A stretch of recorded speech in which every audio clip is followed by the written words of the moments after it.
అపోస్తలులు అంటే 11 మంది, 12లో ఒకడు జారిపోతే 11 మంది, సరే ఒకడు చేర్చబడ్డ 12 మంది.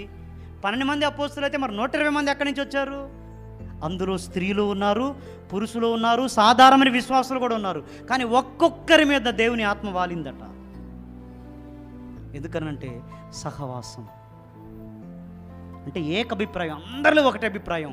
దేవుని శక్తిని మనం పొందాలి, దేవుని సమీపించాలి, దేవుని పని జరగాలి, దేవుని రాజ్యం మన ద్వారా విస్తరించాలి. అందరి గుండెల్లో ఒకటే భారం.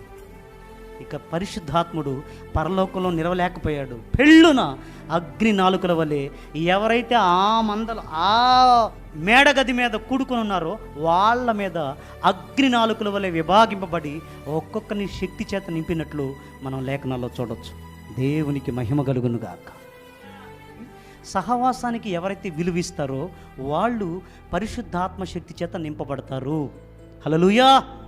సహవాసానికి విలువనిచ్చే వాళ్ళు పరిశుద్ధాత్మతో నింపబడతారు. అవకాశం ఉన్నంత మేర 4గానో 6గానో 10 మందిగానో గుంపులుగా దేవుని సన్నిధిలో కలుసుకుంటూ ఉండాలి. ఆ ఉన్న 4 6 10 మందో విజ్ఞాపన చేస్తూ ఉండాలి. దేవుని ఆత్మ వాళ్ళని అభిషేకిస్తూ ఉండాలి. వాళ్ళు ప్రార్థన చేసినప్పుడు, వాళ్ళు తాకినప్పుడు నా దేవుడు కార్యాలు చేసి మహిమ తెచ్చుకోవాలి. హల్లెలూయా.